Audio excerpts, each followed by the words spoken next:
오늘은 창세기에 나오는 아주 강력한 이야기 속으로 한번 들어가 볼까 합니다.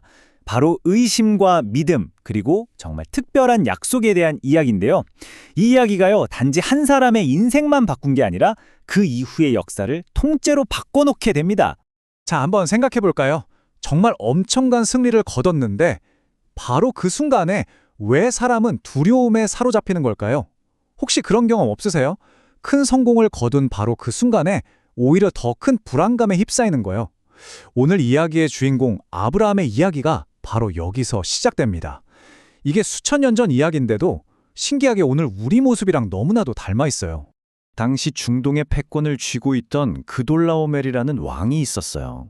아브라함이 글쎄 이 왕을 상대로 기적 같은 승리를 거둔 겁니다. 대단하죠? 그런데 막상 축배를 들 여유도 없이 그는 엄청난 두려움에 빠져버려요. 왜냐?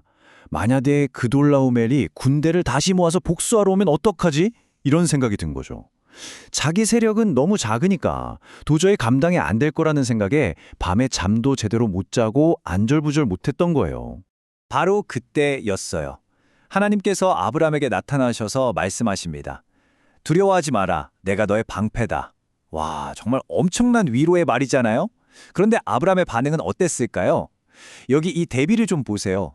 하나님의 약속은 저렇게 큰데 아브라함의 현실은 저는 자식이 없습니다. 라는 절망뿐이에요. 완전히 서로 다른 곳을 보고 있는 거죠. 사실 이때 아브라함은요, 거의 모든 걸 포기한 상태였습니다. 내 몸에서 아들이 태어날 일은 없겠구나. 희망을 다 접고 아주 오랫동안 함께해온 자기의 가장 믿음직한 종 엘리에셀을 상속자로 이미 마음속으로 정해뒀던 거예요. 그러니까 하나님 괜찮습니다. 그냥 이 종한테 다 물려주면 됩니다. 하는 거죠. 그 깊은 체념이 느껴지시죠? 하지만 하나님은 아브라함의 그런 체념을 아주 단호하게 거절하십니다. 아니, 그 사람이 아니다. 바로 네 몸에서 너 자신의 피를 이은 아들이 너의 상속자가 될 것이다. 라고요. 와, 이건 그냥 힘내 같은 막연한 위로가 아니었죠. 아브라함의 가장 깊은 의심을 그냥 정면으로 뚫고 들어오는 아주 구체적이고 개인적인 약속이었습니다. 그리고 하나님은 아브라함을 밖으로 데리고 나가세요. 뭐랄까, 일종의 시청각 교육을 하시는 거죠. 자식 하나 없는 그 좁은 장막 안만 쳐다보고 있던 아브라함의 시선을 저 하늘에 셀 수도 없이 쏟아지는 별들로 확 옮겨버리시는 겁니다. 저 별들 셀 수 있겠니? 네 자손이 바로 저렇게 될 거야. 이 시각적인 충격이 아브라함의 관점을 현재의 절망에서 정말 불가능해 보일 정도로 광대한 미래로 완전히 바꿔놓은 거죠. 바로 그 순간이었어요. 변화가 일어난 건 수많은 별을 보여주신 그 시각적인 약속이 마침내 아브라함의 그 단단했던 불신을 깨뜨린 겁니다. 그가 하나님을 믿었습니다. 이게 바로 이 이야기의 결정적인 전환점이 되는 거죠. 근데 여기서 진짜 흥미로운 점이 뭔지 아세요? 아브라함의 이 믿음, 이 행동 하나가 기독교 신학에서 정말 중요한 이신칭의라는 원리의 출발점이 됐다는 거예요. 이게 뭐냐면 사람이 어떤 대단한 행동을 해서가 아니라 오직 하나님의 약속을 믿는 그 마음 하나만으로 하나님 앞에서 의롭다, 괜찮다고 인정받는다는 거죠. 바로 그 마음을 하나님께서 의로 여겨주신 겁니다. 하지만 여기서 우리가 꼭 짚고 넘어가야 할 아주 중요한 게 있습니다. 이 믿음의 순간이 모든 것의 끝, 그러니까 완성은 아니었다는 거예요. 이건 오히려 수십 년 동안 이어질 기나긴 믿음의 여정의 시작점이었습니다. 생각해보세요. 75살에 부름받은 그의 믿음은요, 100살이 훌쩍 넘어서 아들 이삭을 제단에 바치는 그 순종을 통해서야 비로소 완성되었다고 성경은 이야기하거든요. 자, 좋아요. 자손에 대한 약속은 이제 믿게 됐어요. 그런데 아브라함에게는 또 다른 질문이 남아 있었습니다. 바로 땅에 대한 약속이었죠. 그래서 하나님께 증거를 보여달라고 해요. 제가 이 땅을 정말로 받게 될 거라는 걸 제가 뭘 보고 확신할 수 있겠습니까? 바로 이 질문이 이제 이야기의 이막을 열게 됩니다. 아브라함의 이 질문에 대한 하나님의 대답은요, 아주 구체적이면서도 굉장히 엄숙한 의식을 명령하시는 거였습니다. 지금 보시는 이 단계들이 바로 고대 근동지방에서 맹세를 할 때 행하던 아주 진지하고 극적인 언약 체결 준비 과정이었어요. 아니, 이 의식이 왜 이렇게까지 엄숙했을까요? 그 의미가 사실 좀 무시무시합니다.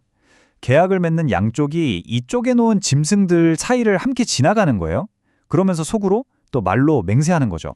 만약 내가 이 약속을 어기면 나도 이 짐승들처럼 똑같이 쪼개져도 좋다. 말 그대로 목숨을 거는 맹세였던 겁니다. 아브라함이 이 모든 준비를 마치고 깊은 잠에 빠져들었을 때 바로 그 어둠 속에서 하나님은 앞으로 이스라엘 민족에게 닥칠 미래를 보여주십니다. 후손들이 겪게 될 고난, 그리고 그 고난 끝에 있을 해방, 또 아브라함 자신에게 주어질 개인적인 복까지, 이 모든 것이 언약의 일부로 선포되는 순간이었어요.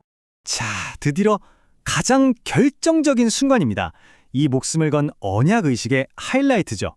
과연 누가 저 쪼갠 고기 사이로 지나갔을까요? 분명 계약 당사자는 하나님과 아브람 둘이었잖아요. 정답은 정말 놀랍습니다. 아브라함은 그 자리에 그냥 가만히 있었어요. 연기 나는 화로와 타오르는 횃불, 바로 하나님을 상징하는 그것만이 홀로 그 쪼갠 고기 사이를 지나가셨습니다. 이게 도대체 무슨 의미일까요? 핵심은 바로 이겁니다. 하나님께서 이 언약의 모든 책임과 저주까지도 전부 혼자 짊어지시겠다고 선언하신 거예요. 마치 너는 그냥 가만히 지켜봐라. 약속을 어겼을 때 받아야 할 벌까지도 내가 다 감당할 테니 내가 다 이루겠다라고 말씀하시는 것과 같죠? 그러니까 이 약속은요, 아브라함이 잘하냐 못하냐에 달려있는 게 아니었어요. 이건 오직 약속을 하신 그 하나님의 신실하심, 그 자체에만 근거한 일방적이고 무조건적인 은혜의 약속이었던 겁니다. 그리고 하나님께서 이렇게 목숨 걸고 보증하신 약속의 스케일은요, 정말 어마어마했습니다. 여기 나열된 이 수많은 민족들이 살고 있는 땅, 저기 이집트의 강에서부터 거대한 유프라테스 강에 이르는 이 광활한 영토 전체가 바로 그 약속의 증거였던 거죠. 결국 창세기 15장은요, 두려움에 떨고 있는 한 인간에게 내가 너의 방패가 되어줄게 라고 말씀하시면서 시작하잖아요. 그리고 그 약속을 그 누구도 깨트릴 수 없는 자신의 모든 것을 건 언약으로 도장 찍어주시는 하나님의 이야기인 셈입니다. 이 이야기는 우리에게 약속을 하실 뿐만 아니라 그 약속을 반드시 지키시는 하나님의 성품이 어떤 것인지를 분명하게 보여줍니다. 그리고 바로 그 신실하신 하나님이 오늘을 살아가는 우리에게도 똑같이 방패와 상급이 되어주신다는 그런 깊은 울림을 남기는 거죠.